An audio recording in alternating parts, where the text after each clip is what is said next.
नमस्कार,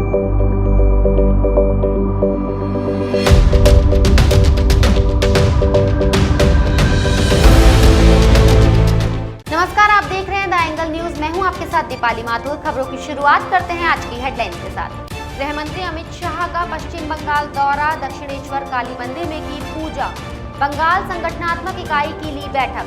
राजधानी जयपुर में रफ्तार का कहर, सोडाला एलिवेटेड रोड पर कांस्टेबल भर्ती परीक्षा देने जा रहे एक युवक को लग्जरी कार सवार 2 युवतियों ने उड़ाया, मौके पर हुई मौत। पंचायत चुनाव को लेकर कांग्रेस की तैयारियां तेज, पीसीसी चीफ गोविंद सिंह डोटासरा ने प्रभारियों से की मुलाकात। त्योहार को देखते हुए पहली बार लॉकडाउन के बाद राजस्थान रोडवेज ने यात्रियों को दी राहत, सभी बसों का संचालन शुरू। केंद्रीय गृह मंत्री अमित शाह के पश्चिम बंगाल के दौरे का आज दूसरा दिन है। अमित शाह ने दक्षिणेश्वर काली मंदिर में पूजा की। इसके बाद उन्होंने बंगाल इकाई के साथ संगठनात्मक बैठक की। इसके बाद कोलकाता में मतुआ समुदाय के पार्टी कार्यकर्ता के घर खाना खाया। मतुआ समुदाय के लोग बांग्लादेश से शरणार्थी बनकर पश्चिम बंगाल आए थे। बंगाल में इस समुदाय की आबादी 70 लाख से ज्यादा है। दक्षिण कश्मीर के पुलवामा जिले के पामपोर में सुरक्षा बलों को बड़ी कामयाबी मिली है। सुरक्षा बलों ने एक आतंकी को मार गिराया है। 2 आतंकी अभी घिरे हुए हैं। मुठभेड़ में 2 नागरिक भी घायल हैं। लालपोरा में गुरुवार देर शाम सुरक्षा बलों और आतंकियों के बीच मुठभेड़ शुरू हुई। सुरक्षा बलों ने आतंकियों की मौजूदगी की सूचना पर पूरे इलाके की घेराबंदी कर तलाशी अभियान चलाया। इस दौरान घेरा सख्त होता देख मकान में छिपे आतंकियों ने फायरिंग शुरू कर दी। सुरक्षा बलों की जवाबी कार्रवाई की। इस दौरान क्रॉस फायरिंग में गोली लगने से 2 नागरिक घायल हो गए, जिन्हें अस्पताल में भर्ती कराया गया है। वहीं मुठभेड़ में एक आतंकी मार गिराया है। विश्वविद्यालय खोलने को लेकर यूजीसी ने नई गाइडलाइंस जारी की है। नई गाइडलाइंस के अनुसार विश्वविद्यालय और कॉलेज में फिजिकल क्लास शुरू करने के लिए राज्य सरकार फैसला करेगी। इसके अलावा केंद्र से वित्त सहायता प्राप्त उच्च शैक्षणिक संस्थानों के प्रमुख कोरोना काल में फिजिकल क्लास शुरू करने के लिए फैसला लेंगे। नए दिशा निर्देशों में कहा गया है कि विश्वविद्यालय और कॉलेज कैंपस चरणबद्ध तरीके से खोले जा सकते हैं। यूजीसी ने कहा कि केंद्र सरकार के द्वारा जारी किए गए कोरोना नियमों का सख्ती से पालन करना होगा। कोरोना वायरस मामले में गिरावट दर्ज की गई है। पिछले 24 घंटों में संक्रमण के 47,638 नए मामले सामने आए हैं। वायरस के कारण 670 मरीजों की मौत हुई है।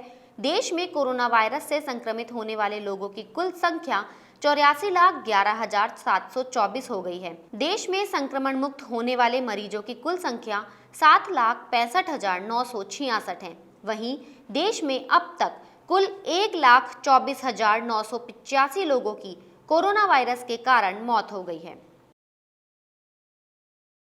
सुनहरे भविष्य की कल्पना लिए एक युवक राजस्थान कांस्टेबल की परीक्षा देने जा रहा था। रास्ते में ही एक कार ने ऐसी टक्कर मारी कि उसके सारे सपने चूर चूर हो गए। जयपुर में रफ्तार का कहर देखने को मिला। राजधानी के सोडाला इलाके में स्थित एलिवेटेड रोड पर भीषण सड़क हादसा हुआ। एलिवेटेड पुलिया से होकर गुजर रहे एक युवक को एक लग्जरी कार ने इतनी तेज टक्कर मारी कि वह करीब 60 फीट दूरी तक उछला और लोहे की टीनों पर टकराने के बाद पास ही छत पर जा गिरा। घर पर लगी टीनों से टकराने के बाद उसका पैर कट गया और छत पर गिरने से उसकी मौत हो गई। जिस लग्जरी कार से हादसा हुआ उसको 2 लड़कियां चला रही थी। पुलिस ने बताया कि युवक पाली जिले से कांस्टेबल भर्ती परीक्षा में शामिल होने आया था। आगामी पंचायती चुनावों को लेकर पीसीसी चीफ गोविंद सिंह डोटासरा ने प्रभारियों से मुलाकात की। इस दौरान उन्होंने सभी जिला प्रभारियों से फीडबैक लिया। गोविंद सिंह डोटासरा से विधायक इंद्राज गुर्जर सहित अन्य नेताओं ने मुलाकात की। गौरतलब है कि पंचायत समिति और जिला परिषद सदस्य के लिए 4 चरणों में चुनाव होने हैं। पहले चरण के लिए 9 नवंबर तक नामांकन पत्र भरे जाएंगे। राजस्थान रोडवेज ने त्योहारों को देखते हुए यात्रियों को राहत दी है। रोडवेज आज से राज्य में पूरी क्षमता से बसों का संचालन कर रहा है। राज्य में रोडवेज की 2,800 बसें 5,321 फेरे लगाएंगी। राज्य के अलावा राजस्थान से 11 राज्यों के लिए भी बसों का संचालन पूरी क्षमता से शुरू किया गया है। दिवाली के त्योहार को देखते हुए यात्रियों का भार रहेगा। इसको देखते हुए रोडवेज ने यात्रियों की सुविधा के लिए पूरी क्षमता से बसों का संचालन किया है।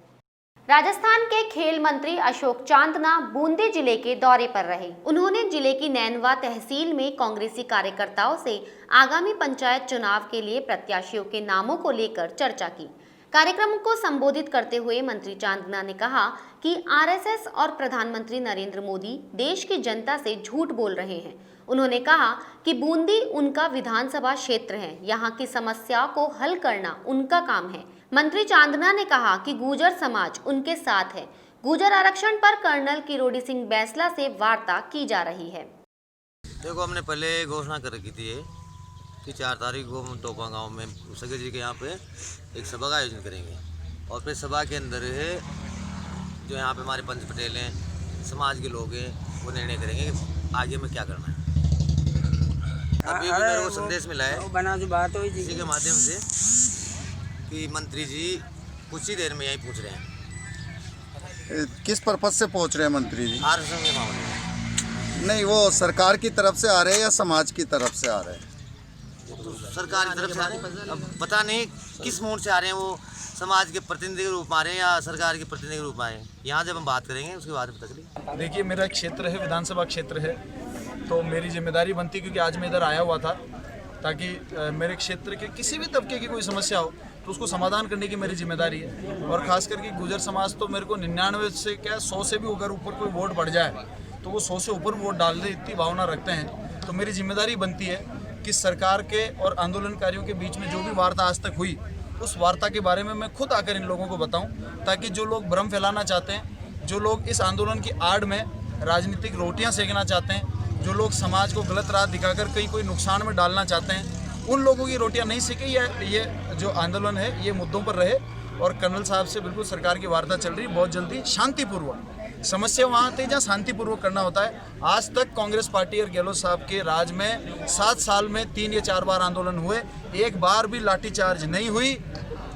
बीजेपी के राज में बहुत सारों की जान से हाथ धोना पड़ा, कई सैकड़ों लोगों को साथ में इंजरी हुई, लेकिन कांग्रेस के राज में नहीं हुई। ये हमारी रीति नहीं है, हम प्यार से समझा बुझा। सप्ताह के आखिरी कारोबारी दिन शेयर बाजार बढ़त के साथ खुला।